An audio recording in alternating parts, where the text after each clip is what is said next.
That night, beneath the bright chandeliers of the Peachtree Hotel ballroom, my son-in-law, Caleb Miller, raised a glass before more than 200 guests and smiled as he said, "And tonight, my father-in-law will be giving Willowcrest Estate to us as a wedding gift."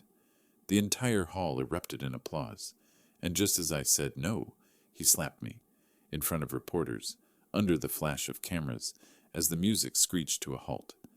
I didn't call the police that night.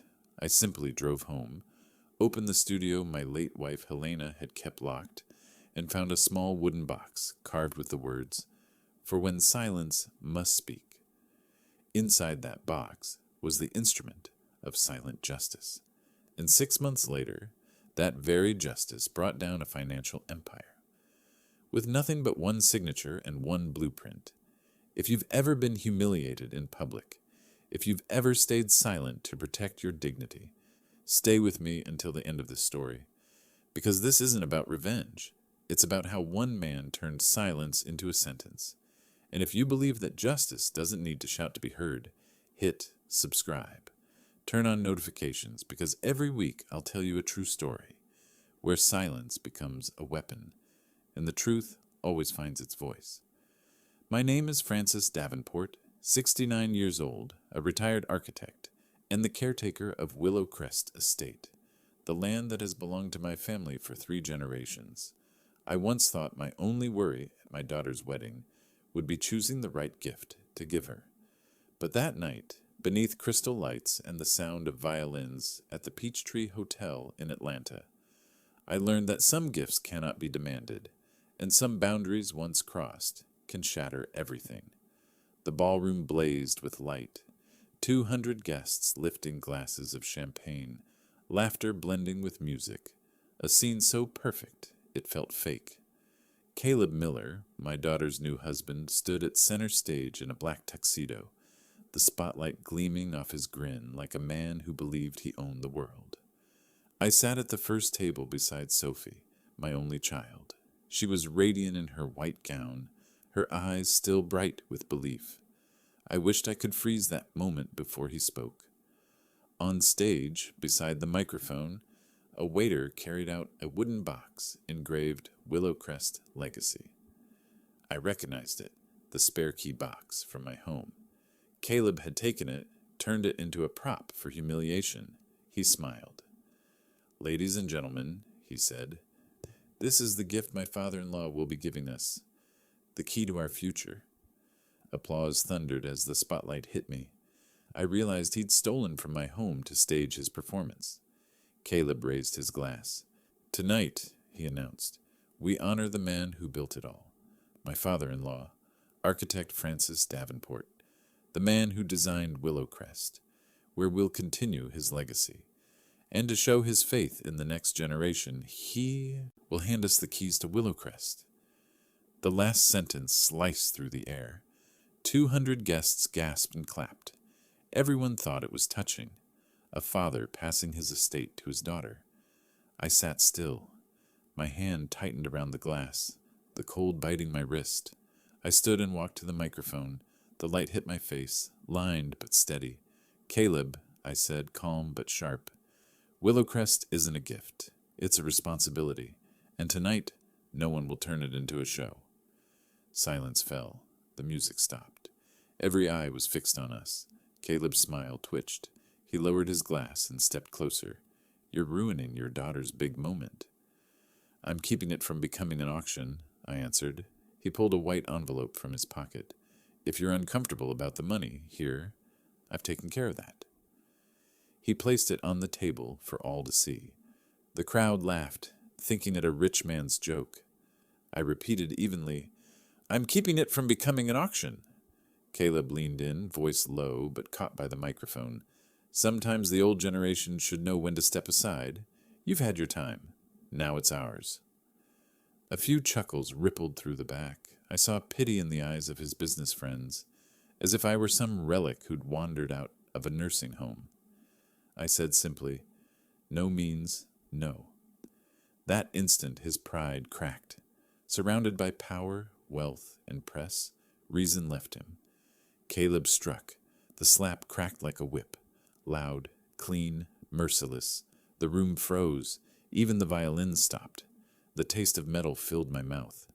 For a long second, only camera flashes lit the silence. I knew that by morning, the photo would be on the front page of the Savannah Tribune. "Caleb, what did you do?" Sophie cried. He didn't answer. He just stood there, eyes wild. I straightened my collar, slow and steady-armed, as if brushing dust off my dignity. Security rushed in, the manager pushing through the crowd. "Sir, we'll need a report," one said. I nodded. "Do your job." 10 minutes later, I signed the incident form, my hand trembling, blood still seeping from my chin. "Would you like us to call the police?" the manager asked quietly. I shook my head. "No. Truth doesn't need noise. Silence will do its work." When I walked out, the lights still blazed behind me, and whispers followed through the corridor. "Guess he's not as rich as they say." "Old men can't let go." I said nothing. Each word was a needle, but the more witnesses there were, the louder justice would echo later. Outside, the Atlanta night was cold and dry. My reflection stared back from the car window, a face streaked with blood, but eyes calm, frighteningly calm. I opened the door and sat behind the wheel. No lights, no words. The Willowcrest keys rested in my vest pocket. I gripped them until the metal bit into my palm. Helena's last message ringing in my head. If anyone claims this land as theirs, let them relearn what legacy means. I started the engine and drove away from the hotel's golden glow. In the rearview mirror, the ballroom still shimmered, but ahead of me lay only darkness and the pounding rhythm of my heart, in sync with the camera flashes still exploding in my mind. The opening beat of a war I never meant to fight, but now could no longer avoid. 3 days before the wedding, Willowcrest glowed beneath the May sunset. The scent of jasmine mingled with young wine across the backyard, where I had once raised dozens of wooden columns for the pergola with my own hands. Today, under that same roof, white silk ribbons and soft golden lights hung down, turning the quietest corner of my life into something unrecognizable. Caleb stood in the center of the yard, holding a glass of wine, speaking with the precision of a man pitching to investors rather than family. He smiled, the confidence of someone born to command. "Ladies and gentlemen," he declared, "in just a few months this place will be more than an estate. It will be a brand, the Southern Haven Resort, a destination for those seeking peace and class in the heart of Georgia." The guests, some of them bankers I recognized, the rest real estate types, clapped in unison. A gray-haired man near me leaned toward his wife and whispered, "The kid's got vision. A resort here could make a fortune." I heard every word but said nothing, only took a small sip from the old crystal glass, the one Helena used whenever she wanted me to sit longer and talk. Willowcrest, the land my father left behind, where Helena and I turned a barren farm into a warm home. Every brick in the main house was designed by me, and every legal clause protecting it was written by her. Helena was more than my wife. She was a financial attorney who understood that legacy was not just about property. It was about boundaries. I still remember 8 years ago when she was healthy, sitting on the porch with her laptop on her knees, telling me, "Francis, the cruelest loss in life isn't money. It's losing the place that reminds you who you are. I won't let Willowcrest fall into strangers' hands. Even if I die, the papers will live for me." I laughed then, thinking she was just comforting me. But that same night, she finished the Willowcrest trust agreement and sent a copy to her old friend, attorney Nora Quentin, along with a sealed letter. I never knew what was inside, only that Helena said, "I just want to make sure that if one day someone forces you to choose between love and dignity, this document will choose for you." Today, watching Caleb, I finally understood. He raised his glass toward me, smiling with polished friendliness. "What do you think, father-in-law? A small resort, preserving the heritage while generating income. A win-win, right?" I set my glass down and replied evenly, "Not everything that makes money deserves to be sold." His smile faltered, but he recovered quickly. I understand, but times have changed, sir. Willowcrest is sleeping on its true value. We're just waking it up. I looked around. The olive trees Helena planted were bearing fruit, the lights reflecting off their green leaves. Beautiful and painful all at once. He saw potential.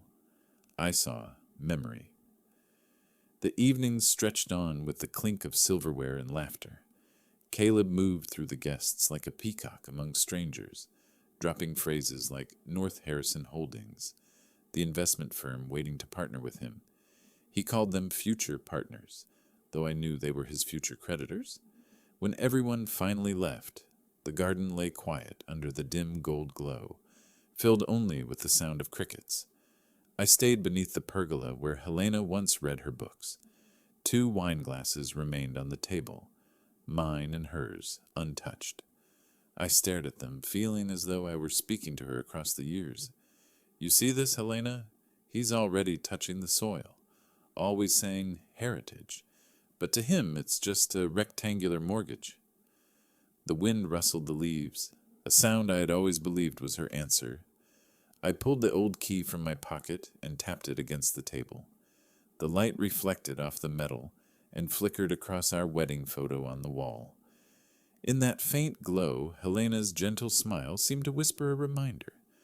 I stood and said softly, I'll keep my word. On my way back inside, I paused before the study. It remained exactly as she had left it. Oak shelves, a work desk, and the old safe. I opened it and looked at the folder, labeled Willowcrest Trust. Copy 01, 2016. My hand trembled as I touched the small envelope beside it marked, Nora Quentin, Private.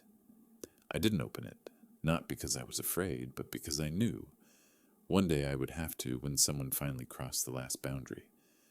And that night, as I closed the safe, I felt it.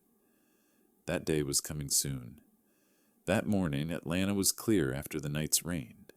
The sky had been washed clean, letting pure patches of sunlight strike the red tiles of the Peachtree Hotel, where the wedding ceremony would take place that afternoon. In the guest room on the 6th floor, I sat by the window, made a cup of black coffee, and quietly watched the maple trees on the street shedding the last leaves of spring. There came 3 sharp knocks on the door, abrupt and coarse. Before I could answer, the door had opened. Caleb stepped in, his white shirt perfectly pressed, black tie, eyes hurried, but his voice suspiciously calm. In his hand, he carried a thick black leather brief. Dad, we need to talk quickly before we go down to the ceremony, he said. I set my coffee down and looked up at him. About what?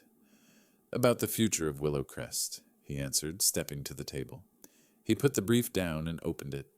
Inside were 3-dimensional designs, an investment plan, profit charts, a provisional certificate, and a stack of papers with the clear heading, Southern Haven, Resort Development Plan, proposed by North Harrison Holdings and Caleb Miller. I only looked at him without speaking. He took out a sheet of paper and pushed it toward me. This is a temporary transfer authorization. It's just a procedure to optimize taxes and help the project get started smoothly. You won't lose ownership. We're only doing things on paper. I looked at the document.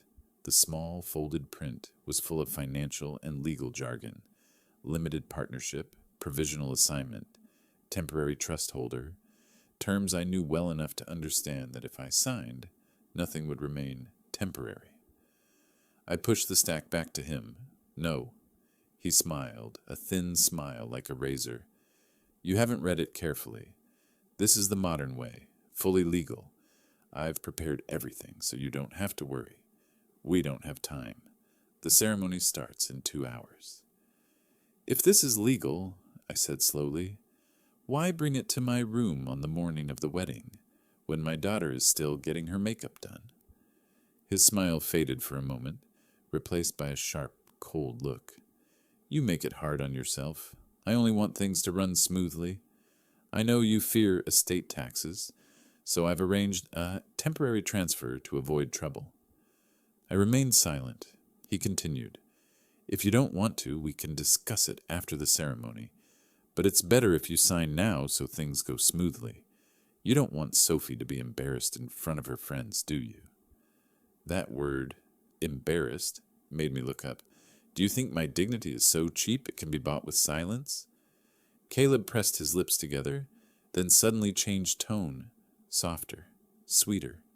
"I understand, Dad. I just want to help. This paper is only a technical step. Actually, Holdings was very enthusiastic when they saw you agreed to support the project." I frowned. "I never agreed." He gave a small laugh. "I know, but maybe you forgot. They have a letter of asset guarantee for Willowcrest with your signature." Holdings sent me confirmation. A chill ran through me. "What?" He opened the file and pulled out a photocopy of the asset guarantee letter stamped by Savannah Bank. At the bottom was my signature, neat, tidy, indistinguishable from my real hand. I took it, eyes fixed on the signature. My heart pounded. I knew I had never signed such a thing. What made my skin crawl was that the handwriting matched the signature I had used on the 2016 authorization with Helena. "Where did you get this?" I asked. "The bank sent it. Maybe they scanned it from your old files," he said lightly, but his eyes betrayed deception. I stared at him for a long time.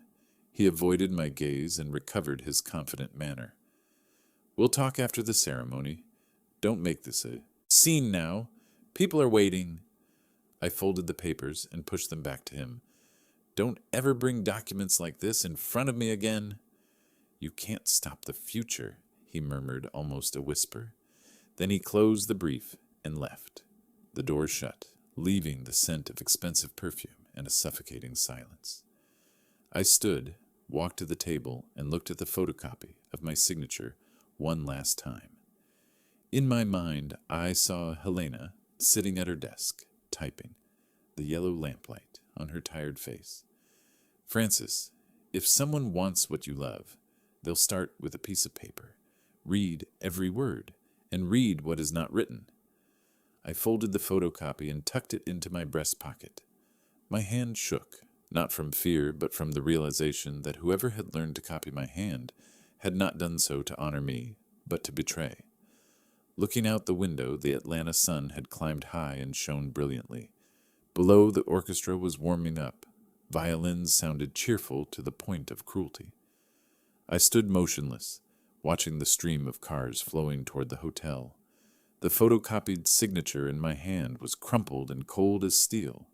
I knew that after this ceremony, nothing would remain the same.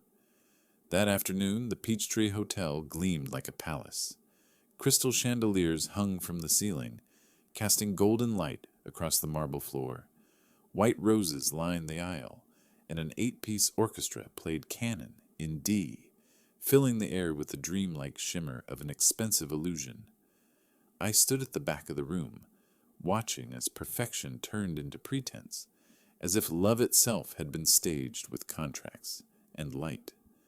My daughter Sophie looked breathtaking, her face radiant, her hands clutching a bouquet of lavender, her eyes shimmering as she gazed at Caleb. I wanted to believe in her happiness, but my heart felt like stone. In my pocket, the photocopy of the forged guarantee letter still lay there, the edges creased from my grip all morning. When the ceremony ended, guests were ushered into the grand ballroom on the 3rd floor. The hall shone bright, vast as a theater. More than 200 guests, businessmen, officials, real estate journalists, even a few of my old friends, sat around tables draped in white linen, crystal glasses arranged in perfect lines. I spotted at least 2 camera lenses sweeping across the room. A night like this would be recorded in every detail. Caleb stepped onto the stage, microphone in hand, his smile so perfect it was nauseating. He gave a few words of thanks, spoke of a fairy tale love, then lowered his voice warmly. "But there's one person we want to honor especially, the man who created the place where it all began, Willowcrest. And tonight, right here, my father-in-law, architect Francis Davenport, will pass that land to the next generation, to me and Sophie, as a symbol of love and trust." Applause erupted like thunder. Some guests even stood. Sophie looked at me, eyes glowing, lips mouthing, "Thank you, Dad." I froze. The entire room turned toward me. I sat still, my hands clenched tight. Caleb smiled, continuing, "To commemorate this, we've prepared a special gift." A server stepped forward and set a wooden box engraved Willowcrest Legacy in the center of the stage, the spare key box he had stolen from my home. The crowd gasped again. He turned to me, voice dripping with sweetness. "Dad, everyone's waiting." I rose slowly. The cameras clicked nonstop. My voice was calm, so calm it startled even me. "Hey, Caleb," I said, "I never agreed to this. Willowcrest isn't a wedding gift, it's a responsibility." The room fell utterly silent. The MC froze. The orchestra stopped mid-bar. Every gaze fixed on me, an old man facing his son-in-law under golden light. Caleb kept smiling, but his hands trembled. "What are you doing? This is Sophie's night." "I know," he said, "and I won't let anyone turn it into an auction of dignity." Murmurs rippled. Some guests slid their chairs back and phones began to rise. Caleb glanced around, saw the curious faces, then leaned close. His voice a hiss through clenched teeth. "You're embarrassing me." "No," I replied. "I'm restoring the truth." The smile vanished. For an instant his eyes were hollow, arrogant and empty. He whispered, "If that's how you want it, I'll make sure everyone remembers tonight." Then he struck. The sound of his hand against my face cracked like a small explosion. I staggered, my glass shattering on the floor. Every sound vanished. Only the heavy breathing of hundreds remained. In that second, camera flashes burst again and again, lighting the chandeliers like lightning. "Caleb, stop!" Sophie screamed, but he stood rigid, face flushed, hands still clenched. I said nothing. I only adjusted my collar, the gesture Helena once called, "How you hold on to the last piece of pride." My cheek burned, the taste of blood in my mouth. I met his eyes in silence. Then I turned to Sophie. Tears streamed down her face. Her lips trembled, a look of fear and disbelief. I gave her a slow, heavy nod, then turned and walked away. Security and hotel staff rushed in, pulling people apart. Voices swelled like a hive breaking open. A reporter from the Savannah Tribune, invited by Caleb to cover the Dream event, kept snapping photos, unaware of what he had just captured. I caught the manager's voice faintly. "Mr. Davenport, we'll need to file a report. Would you like us to call the police?" I shook my head. "No, just write down exactly what you saw. The silence will handle the rest." I signed the incident report and left the ballroom. The corridor stretched long and gold-lit, my footsteps echoing off the tiles. As I passed groups of whispering guests, the words followed me. "Guess he's not that rich after all." "Old men can't let go. He should let the new generation take over." I didn't respond, just walked on, my shoes striking hard against the floor. Outside, the Atlanta night smelled of rain and exhaust. I stopped at the parking lot and looked back at the glowing building. The glass walls reflected hundreds of lights, and in them, my reflection a streak of blood across my cheek, eyes hollow. I opened the car door and sat behind the wheel. My phone buzzed. A message from an unknown number. An old friend sent me a link. Savannah Tribune. Architect of the Old South slapped by son-in-law. The photo showed me and Caleb facing each other, flash bursting white between us. My face turned, blood at my mouth. I stared at the headline and gave a tired, bitter smile. That slap hadn't just hurt. It had opened a war he had no idea he'd begun. That night, the road back to Savannah felt longer than ever. The wind swept through the trees, sending dry leaves swirling like backward rain. Streetlights cast a weary gold over the hood of the car. Inside the cabin, the smell of dried blood and wine mixed with the scent of old leather. I didn't turn on the radio, just listened to the steady rhythm of the engine, like the restrained heartbeat of a man carrying a secret. When I finally reached Willowcrest, it was past 11. The house was dark, only the porch light spilling faintly across the stone steps. The wooden door creaked open with a familiar sound, as if the house itself sighed for me. I hung my jacket, washed my face, and the cold water burned across my left cheek. In the mirror, the bruise had turned a dark red purple, stretching from my cheekbone to the corner of my mouth, a crooked line, the signature of humiliation. I went straight to the drawing room, a place I hadn't touched in nearly a year. It was exactly as Helena had left it, the scent of pine wood, old paper, and faded oil paint. The drafting table still stood in the center, with a thin layer of dust over it. I pulled the cover away. Dust rose and shimmered in the lamplight. Beneath the paper lay Helena's final design, the Willowcrest Preservation Blueprint. She had drawn it in her last months, her hands weak, but her lines steady, every annotation neat and deliberate, like the handwriting of someone leaving a will. In the lower corner she had written, in her soft, slanted hand, "If anyone touches this foundation, remember, everything begins with a drawing, and every battle should end with one." I laid my hand gently on the page, feeling as if I were touching hers. For a moment I could almost hear her voice, light as a breeze. "Don't be angry, Francis. Be precise." I sat down and exhaled slowly. On the table, my phone vibrated. I opened my contacts, scrolled through familiar names, and stopped on one I hadn't spoken to in 6 years. Nora Quentin, Helena's closest friend, a civil attorney in Savannah, who specialized in real estate and heritage preservation. Years ago, it was Nora who had helped Helena draft the Willowcrest Trust Agreement, the document Helena called our family's final legal wall.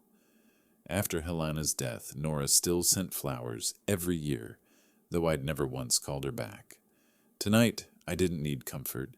I needed someone who spoke the language of law and knew how to turn silence into a weapon, and Nora was the only one I trusted to do that. I dialed her number. The phone rang twice before her voice came on, hoarse but steady. "Francis, I just saw the news on the Savannah Tribune. My God, are you all right?" "I'm fine," I said simply. "Just a bruise. I'm not pressing criminal charges, Nora. But I want him to pay, legally, prepare for a civil suit." She was silent for a few seconds. Then she spoke slowly. "If you're serious, we start with evidence. Have you seen a doctor yet?" "No." "Tomorrow night. I'll arrange it with Dr. Brantley at Memorial Hospital. You need a medical report, injury photos, and a timestamp. Don't mention the slap. Just say it was an incident at a private event. We need a clean, factual record." I heard her pen scratching steadily in the background, like the shears of a tailor remeasuring an old suit. "Anything else?" I asked. "Yes." Nora paused, her tone dropping lower. "Do you still have the box Helena sent me about?" My eyes drifted toward the old safe in the corner, paint-chipped, lock-worn. "I do." "Then it's time to open it, Francis." In the letter she sent me, Helena wrote, "Only when he's been silent long enough will the truth need to be heard. Maybe tonight is long enough." I said nothing. Outside, the wind picked up. The windows rattled softly. From the next room, Helena's favorite clock chimed once. Midnight. I rose, looked at the blueprint again. The lamplight brought out the softness of her pencil lines, the curve of the roof, the handwritten notes that felt like her final whispers. "All right, Helena," I murmured. "I'm listening." I walked to the safe and placed my hand on the cold steel. The code was still her birthday, July 4th, 1953. The lock clicked open with a small metallic snap. I drew a deep breath and pulled the heavy door wide. Inside, among old files, rested a small, dark wooden box, unpainted, unlatched. Carved faintly into the lid were the words, "For when he forgets what silence can do." I lifted it out and set it beside Helena's blueprint. The room was filled only with the sound of wind under the eaves and my heartbeat, slow and deliberate. Nora's voice was still on the line, softer now, almost to herself. "Francis, Everything Helena left behind had a reason. That box is the answer. Open it when you're ready. And trust me, you'll need it more than ever. I nodded, though she couldn't see me. That night, I didn't sleep. I sat among Helena's drawings, the lamplight glinting off the wooden box until it seemed to breathe. Outside, the wind rustled through the olive trees like whispered words, and I understood that this silent night was the beginning of a vow to protect our legacy with the same tools Helena left behind: precision and silence. I sat for a long time before opening the box. The lamplight fell across the old wood, highlighting every tiny scratch, traces of the years Helena's hands had touched it. On the lid, the slanted inscription read, "For when he forgets what silence can do." I placed my hand on it and drew a deep breath. Outside the window, wind whispered through the olive trees, a steady rhythm like the heartbeat of the house itself. The lid clicked open softly. Inside, everything was neatly arranged, each compartment labeled in faded brown ink. On the top layer lay a dark leather notebook, a small silver USB drive, a sealed envelope, and a mini voice recorder. Each item was notarized with a date and seal. Savannah, September 12th, 2019. 6 months before Helena died. I opened the notebook first. Inside was a handwritten ledger, the neat slanted script unmistakably hers. Each line marked a transaction, and every entry was signed. At the bottom was a note that froze my blood. Caleb Miller, personal loan, $150,000. Purpose, delay bonus, repayment within 12 months. Next to it was a signed acknowledgement in Caleb's handwriting, certified below with the line, notarized by Nora Quentin, Esq. I read that line over and over, feeling something tighten in my chest. Helena used to tell me, if I help someone, I leave a receipt, even for family. I'd laughed when she said it. Now I realized she hadn't been joking. I lifted the second layer of the box, a small USB drive labeled in blue ink. Hilton Head, bank records. I plugged it into my old laptop. Dozens of PDF files, spreadsheets, and scanned documents appeared. Everyone bore Caleb Miller's name and referenced Hilton Head Credit Union. The final figure on the screen made me stop breathing. Outstanding debt, $4,200,000. I sat in silence. Helena once told me Caleb had come to speak with her privately for 2 hours. When I asked what it was about, she only smiled and said, "Financial matters. Nothing you need to worry about." I'd thought it was her kindness toward her son-in-law. Now I understood. She hadn't helped him. She had recorded him. Beside the USB lay a thick envelope sealed with red wax. The handwriting read, North Harrison Holdings Partnership, right of refusal. I opened it and read line by line. It was a partnership agreement between Caleb and the investment firm he had bragged about at the Willowcrest dinner.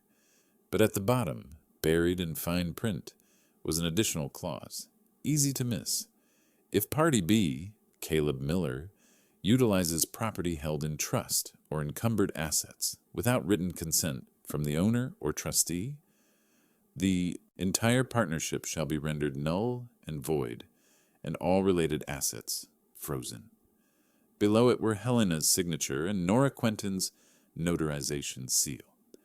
I checked the date, identical to the ledger and the USB. Everything aligned perfectly, like parts of a trap she had engineered, each document a link in an unbreakable chain. I reached for the final item, a small black recorder. A note on the back read, Last conversation, March 3rd, 2020. My hands trembled slightly as I pressed play. A faint hiss, then Helena's voice, weak but clear, mixed with the sound of wind from the porch. Caleb, if you truly need the money, I can lend it temporarily. But Willowcrest will never belong to anyone outside this family. Caleb's voice followed, pleading, I swear, Aunt Helena, it's just a short-term loan. When the project yields returns, I'll repay. Please don't tell Uncle. Helena gave a tired little laugh. I won't tell, but I'll write it down. Papers rustled, a pen clicked, then her voice fading. If you betray this, remember, signatures last longer than promises. I stopped the recording, my hand tightening until my knuckles whitened. The room was so silent I could hear the ticking of the clock. In the dim amber light, the open box shimmered with the evidence of a plan, years in the making. Meticulous, cold, and full of love. Helena had set a trap for Caleb 5 years ago.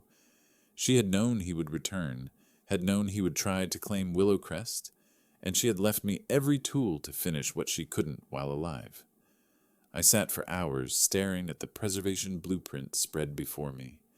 Every pencil line, every margin note from Helena now felt like instructions from an architect guiding justice from beyond the grave. When I closed the box, the lamplight glinted off the wood, bright as a jewel. I whispered, "You didn't just protect Willowcrest, Helena. You taught me how to fight." The next morning, fine rain fell along River Street. I drove to Nora Quentin's office, a 2-story antique house beside the Savannah River, a small brass sign engraved with the words, "Quentin and Lowe, Civil and Property Law." The red bricks on the wall were still damp with mist, the smell of coffee blending into the cool, damp air. Inside, Nora sat at a large oak desk, her silver hair tied back, glasses perched low on her nose. When I entered, she looked up, her voice hoarse from reading thousands of pages. "You brought the box, right?" I nodded and placed Helena's wooden box on the table. Nora unpacked each item with hands as careful as if examining a scene. Helena was a master. Every document is notarized and time-stamped consistently. This is not only evidence, this is a defensive mechanism. I was silent as Nora plugged the USB into the computer. The screen displayed dozens of files. Nora scrolled quickly, her eyes moving as if reading a map. "Here it is," she said, "a copy of the North Harrison Holdings Partnership Agreement. And here, the clause Helena inserted." Nora tapped the table, her eyes bright. She zoomed in on the final section, her finger tracing the dense, small print until it stopped on the key clause.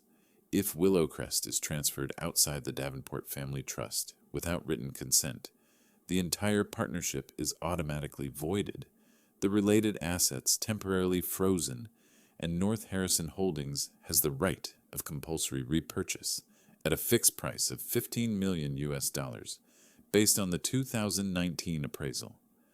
I froze, looked up, and asked softly, "Holdings? Who exactly are they, Nora?" She smiled faintly and pushed her glasses up her nose. North Harrison Holdings is an investment and real estate development firm in Charleston. They specialize in acquiring or underwriting heritage properties to develop into high-end eco-estates. Helena signed an agreement with them in 2019 and cleverly made them the legal gatekeeper for Willowcrest.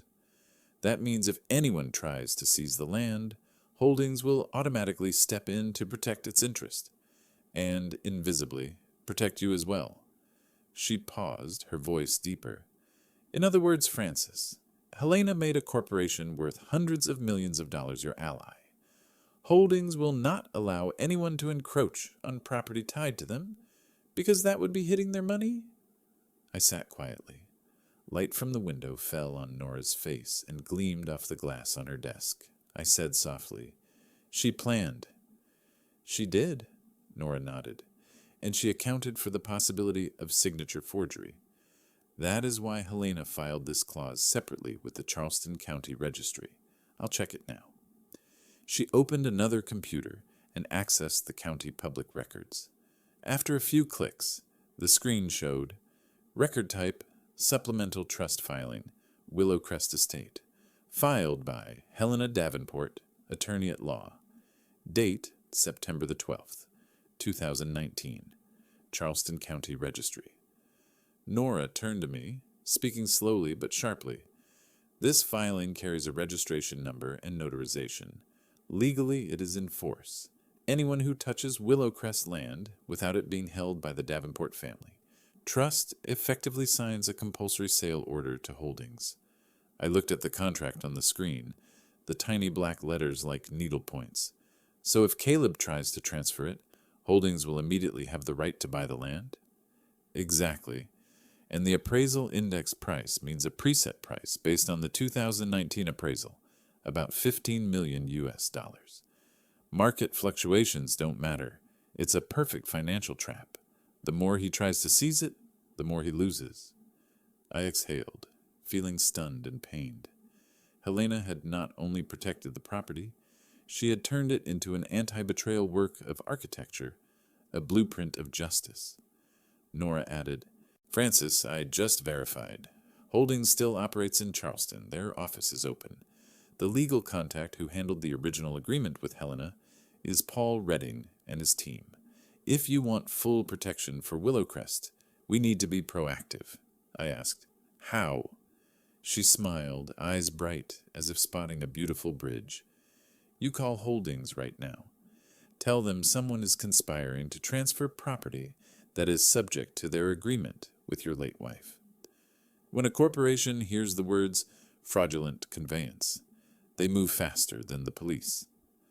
I looked at the wooden box on the table, then out the window.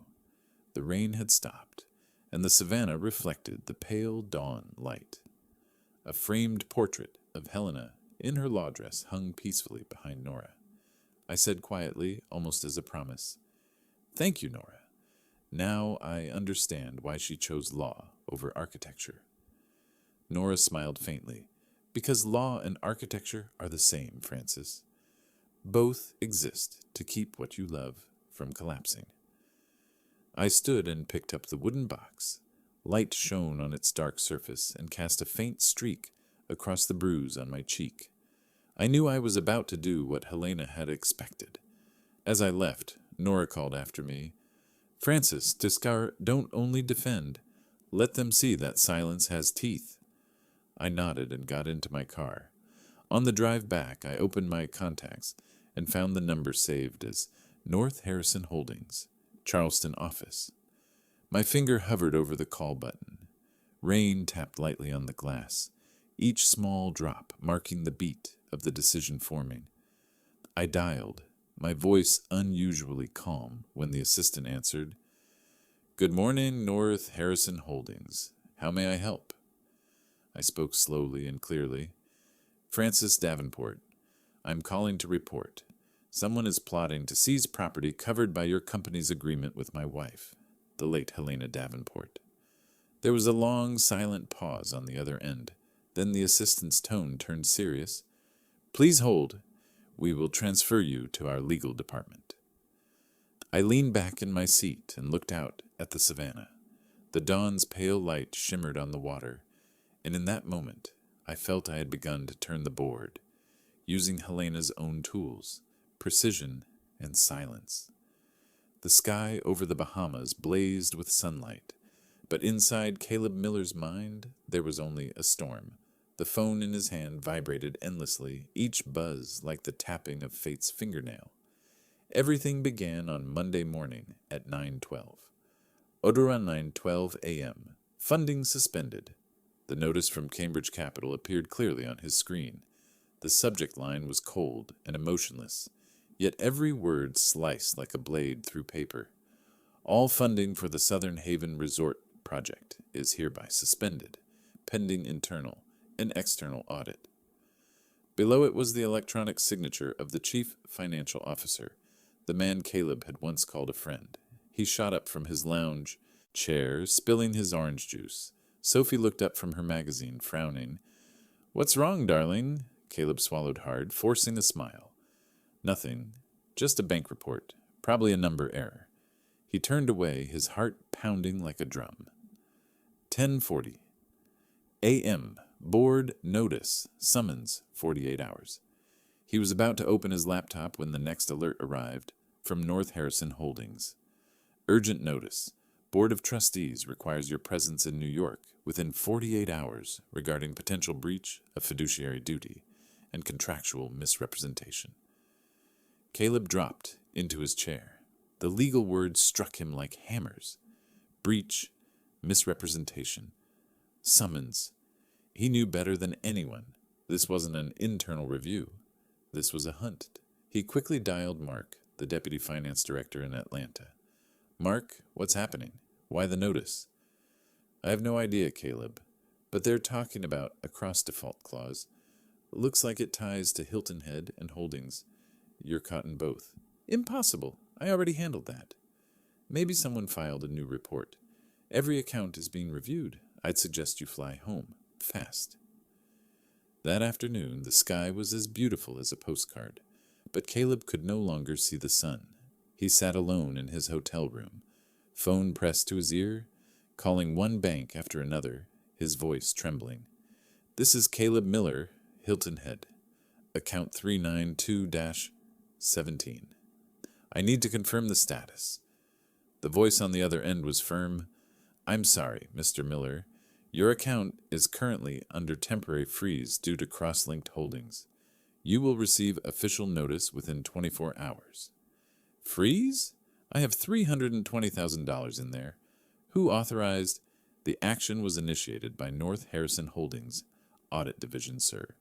Please contact them directly. Caleb hurled the phone onto the bed, hands shaking. Sweat dampened his shirt. The windows were wide open, white curtains billowing in the sea breeze, but in his mind the room had no exit. Tuesday, 8:30 a.m., the final call from the last bank came like a mercy shot. Mr. Miller, this is a formal notice. Due to the default of related obligations under Clause 12.3, all personal and business accounts under your name are now under temporary freeze. One short sentence, ending every illusion. Caleb stared blankly at his laptop screen as the account numbers turned from green to red. His investment charts collapsed like dominoes, line after line flashing. Transaction failed, account under review. Sophie came out of the bedroom holding 2 cruise tickets, smiling brightly. Honey, let's go on the coral diving tour today. I booked it. Caleb turned stiff. I have something to handle. The market. It's volatile. The market again? She sighed. You're on your honeymoon, Caleb. He forced a smile, lips dry. It'll be fine. Just a few hours. She walked away, disappointed, unaware that the man standing before her was already in free fall. All night, Caleb couldn't sleep. He reread every warning email, searching for a loophole to escape. But the more he read, the clearer it became. An invisible hand was pulling every string. North Harrison Holdings, Hilton Head Bank, Cambridge Capital. Every institution moved at once. This was no coincidence. He began to remember that night at Willowcrest, when Helena had smiled coldly and said, Signatures last longer than promises, Caleb. He shivered, fingers brushing the small scar on his hand, where he'd once cut his finger pressing against the paper of a $150,000 loan. 10:15 p.m., Tuesday. The phone lit up again. A new email from legal@orthharrisonholdings.com. Subject, meeting confirmed, New York headquarters. Time, Wednesday, so 9 a.m. Attendees, David Saito, Paul Redding, Compliance and Legal Division. Caleb stared at the screen. The words New York headquarters blurred beneath a sheen of cold sweat. He gripped the phone, muttering like a sleepwalker, No, I just need 48 hours. I can fix this. But those 48 hours were gone. The dominoes had fallen, and for the first time in his life, Caleb Miller understood. Silence can destroy a man, slowly, deeply, and without blood. Offshore, the Bahamian night glowed with yacht lights, music blending with the waves. But in that room, one man sat surrounded by tangled contracts, staring at a laptop glowing with one final line. System notice, account permanently suspended. The screen's glow reflected in Caleb's hollow eyes. Somewhere thousands of miles away, Francis Davenport turned off the lamp in his study and whispered, One piece has fallen. New York, Wednesday morning. Low clouds coiled around the glass towers like gray smoke. The black North Harrison Holdings car slid slowly along Park Avenue, and stopped before the skyscraper with bright steel letters, Harrison Tower. Francis stepped out, holding Helena's dark wooden box. Beside him, Nora Quentin followed, her gray coat neat, her eyes sharp as glass. The guard opened the door, and the receptionist's voice echoed through the bright white lobby. "Good morning, Mr. Davenport. Mr. Saito is waiting on the 52nd floor." The mirrored elevator doors closed, reflecting the two of them. An older man with calm, steady eyes and a resolute attorney. When the doors opened, they faced a space so quiet it felt frozen. The executive boardroom of North Harrison Holdings. The room stretched long, a black stone table leading straight to a glass wall overlooking all of Manhattan. At the far end, Kenji Saito, chairman and CEO of Holdings, stood gazing out at the city. He turned as Francis entered, silver hair, a fitted black suit, and the eyes of a man who had survived financial wars, but kept his loyalty intact. He approached, gripping Francis's hand firmly. 20 years, Davenport." "A long time," Francis replied with a faint smile. "But it seems today isn't for celebration." Kenji nodded slightly and gestured to the chair at the head of the table. "Sit here. Today, truth will speak for itself." Nora took her seat beside him. On the table, she had arranged 4 items: the ledger, the USB, the recorder, and the right of first refusal contract. The room was so still they could hear the ticking clock. The door opened. Caleb Miller walked in. He wore a black suit, his tie crooked, dark circles under his eyes from 2 sleepless nights. When he saw Francis seated between CEO Kenji Saito and attorney Nora Quentin, he froze, as if struck by lightning. What are you doing here?" he stammered. Francis only looked at him, calm as a lake before a storm. Kenji gestured for Caleb to sit. "Let's begin." Nora opened the ledger first, her voice clear, every word striking like a hammer. "According to the records of the late attorney Helena Davenport, this is the original debt ledger of Mr. Caleb Miller, a personal loan of $150,000.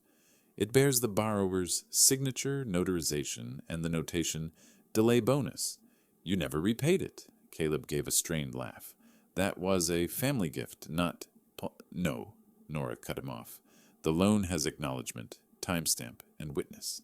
And we also have an audio recording of your verbal confirmation." She pressed play on the small recorder. In the silence, Helena's voice filled the room, weak but steady. "If you truly need the money, I can help for now. But Willowcrest will never belong to anyone outside this family. I swear, Aunt Helena, once the project pays off, I'll repay it." The sound stopped. The room fell silent. Nora placed the USB on the table. "The data here are backup records of your debt at Hilton Head Credit Union, a total of $4,200,000, with cross-collateralization tied to Cambridge Capital, all extracted from Helena's archive before her death." Caleb swallowed hard, his face pale. Kenji turned to him quietly. "Did you know Cambridge Capital currently owes Holdings $6,500,000, Miller?" Caleb didn't answer, his breathing short and shallow. Nora opened the final envelope, drawing out the right of first refusal contract, a certified copy from the Charleston County Registry. "This is the poison pill clause Helena inserted. If Willowcrest is transferred outside the Davenport Family Trust, Holdings has the right to compulsory repurchase at $15 million, regardless of who holds it." She looked straight at Caleb. "Meaning if you tried to seize it, you've only signed the order to sell it to Holdings. You triggered your own trap." Caleb shot up from his chair. "No, I was deceived. This is all fake." Kenji Saito set his palm down on the stone table. The deep sound cut through the room. He was the chairman of North Harrison Holdings, the corporation holding full legal authority over Willowcrest, and a senior investor in the network Caleb's company Helios depended on. He spoke slowly, each word measured, his Japanese accented English low and firm. "When this man saved me 20 years ago, he asked for no profit, only trust." He turned to Caleb, voice even as a blade. In 2003, I was an unknown businessman. No one would lend to me.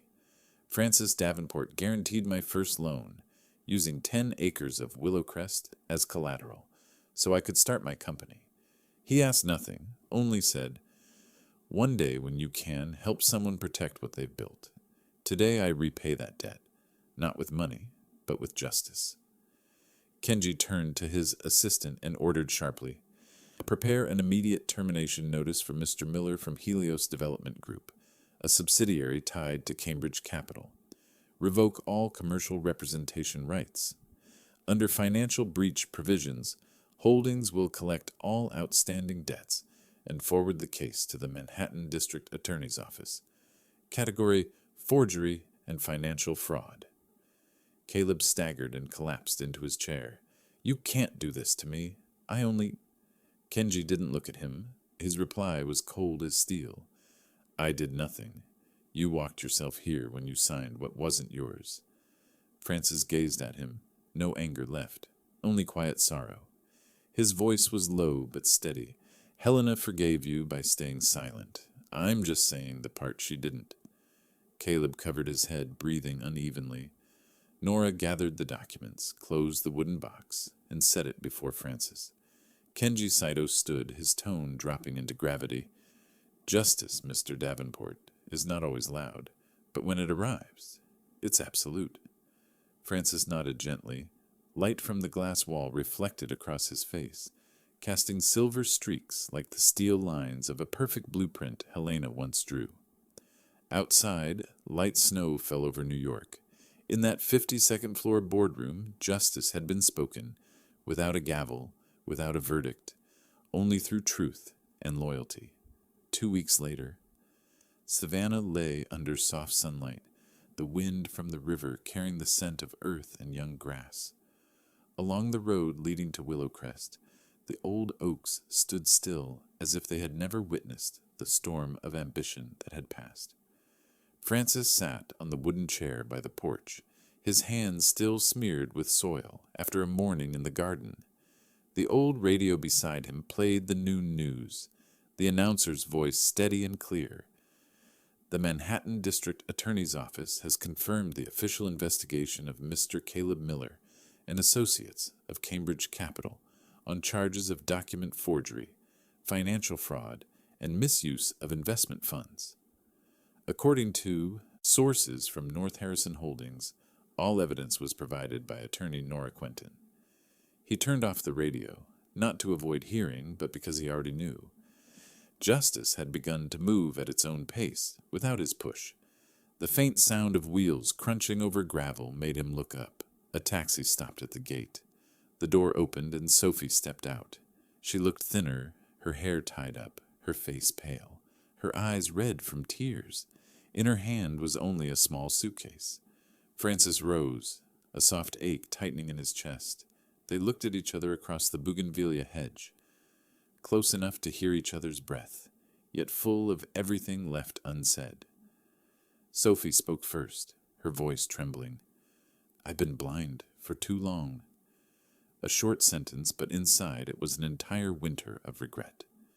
Francis walked slowly toward her, no anger, no reproach, just the gaze of a father who once held this daughter in his arms in this same garden. His voice was calm, deep as wind through the oaks. "When you're lost, you only need to find where the light falls. The house is still here." He turned inside and returned with a small box. Inside were Helena's old gardening gloves, frayed and faded. He handed them to Sophie. "Your mother's. When she was alive, she used to say, 'The soil forgives. If you want to begin again, start from this ground.'" Sophie held the gloves tightly, silent tears falling. She knelt, her trembling hands touching the earth that had witnessed so many seasons of bloom, so many quarrels, and so many unfinished promises. Francis knelt beside her. He pointed toward a bare spot near the stone fence where Helena's olive tree once stood, the one Caleb had cut down to widen the driveway. "Your mother said the olive tree was a symbol of peace. She planted it the day you were born. Now only the roots remain." Sophie looked toward it, eyes glistening. Can we plant another one, Dad? Francis nodded softly. Of course. Olives live long. They know how to grow again from their wounds. Father and daughter bent down, their hands covered in soil. Francis guided her. Dig, place, cover, water. No more words. Only the sound of shovels, trickling water, and the wind carrying the scent of new leaves. In the distance, the afternoon sun tilted through the oaks, casting golden light on two figures planting life again. Francis whispered, as if speaking to Helena, carried on the wind. See, my love, Willowcrest finally has someone to care for it again. Sophie looked up, wiping her tears, smiling faintly. She'd be so happy. Francis smiled too, his eyes filled with a peace he hadn't felt in years. No apologies were needed, no declarations. Just seeing his daughter kneeling in the garden, unafraid of the dirt, he knew. Everything had found its way back to where it belonged. The evening wind brushed through, rustling the olive leaves, droplets glittering in the sunlight. On the porch, Helena's old rocking chair swayed gently, creaking like a whisper from the past. Outside the gate, the paperboy set down the Savannah Chronicle on the stone step. On the front page, the headline read, "The Man Who Protected Savannah's Heritage, Justice Born of Silence." Francis looked at the words, then back to Sophie, who was shaping the soil around the young tree. His voice blended with the wind. We can't change the past, my daughter, but we can plant the future. Father and daughter sat together under the newly planted olive tree, the sunset bathing the Willowcrest garden in gold. On the damp earth, a tiny green sprout began to rise, exactly the height of hope. 6 months later. Spring returned to Savannah, and the Willowcrest Estate was completely transformed. The ancient oaks had been neatly trimmed, the lawns stretched green to the stone fence, and a new brass plaque gleamed under the morning sun. Willowcrest Foundation for Sustainable Architecture, a nonprofit 501c3, founded in memory of Helena Davenport. Nora Quentin and Sophie Davenport stood on the steps beside a group of architecture students from Savannah University for the Foundation's first workshop. On the old wooden table lay restoration blueprints, sketches for material reuse, and green development plans spread wide. Nora, now the Foundation's executive director, spoke to the students in a calm, warm voice. Helena believed every old house had a soul, and an architect's job isn't just to raise walls, it's to revive memory. Sophie smiled softly, adding, My mother taught that true justice doesn't need a gavel, just a drawing done right. The room went silent. No applause, only bowed heads, as if honoring something more sacred than words. That afternoon, Francis Davenport sat under the willow tree by the lake, the place where he and Helena had first sketched the villa's design. The branches swayed in the breeze, their reflections shimmering on the water. Beside him, Kenji Saito poured 2 clear glasses of sake, his voice low but warm. You once told me a good design can keep a life from collapsing. I didn't understand then. Now I do, Francis. Francis smiled faintly. He lifted his glass, clinking gently with Kenji's. The golden light of late day glowed through the sake, reflecting on an old wooden post before them, the one Helena had carved with 2 initials, H plus F, 1979. She said, Francis began softly, if a house can stand through storms, then so can a marriage, as long as we don't lie in the first blueprint. Kenji nodded, his gaze turning toward the villa in the distance, its glass windows shining like mirrors of sunset. Justice is the same, Francis. It doesn't need a courtroom or a hammer. It only needs one person who draws the line straight and keeps it straight. The 2 men sat quietly, listening to the water lapping at the shore. Far away, the laughter of Sophie and the students echoed, bright, young, and alive. Francis ran his hand along the weathered wood, stopping at the carved letters H plus F, 1979. He spoke softly, as if Helena were still sitting beside him. See, my love, Willowcrest isn't just a house anymore. It's an apology, a lesson in what remains of the truth. The evening wind carried the scent of damp wood and new soil.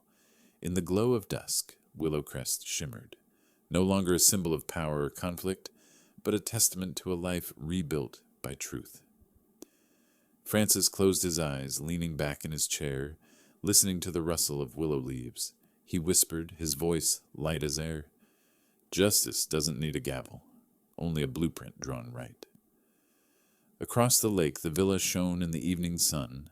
On the shore, 2 half-full glasses of sake sat beside the old post, the carved letters still intact. H+F, 1979. The light fell, painting Savannah gold, a place where justice needed no verdict, only the straight line of honesty. If you've stayed with me until the end, take a moment, because Willowcrest is not just a mansion, it's a reminder. True justice doesn't need a gavel, only a drawing done right. Sometimes what we must fix isn't other people, but the crooked line in our own conscience. And when we have the patience to rebuild with truth, both houses and lives can stand through every storm. If you've ever been betrayed, belittled, or stayed silent to protect what's right, leave a single dot in the comments, so I'll know you too believe that silence can be the strongest voice of justice. And if you want to hear more stories where justice doesn't shout, but everyone still hears it, hit subscribe and share this video, because each week I'll tell you another journey where truth is rebuilt by those who refuse to bow. I'm Francis Davenport, and this is the final blueprint of my life, titled Justice.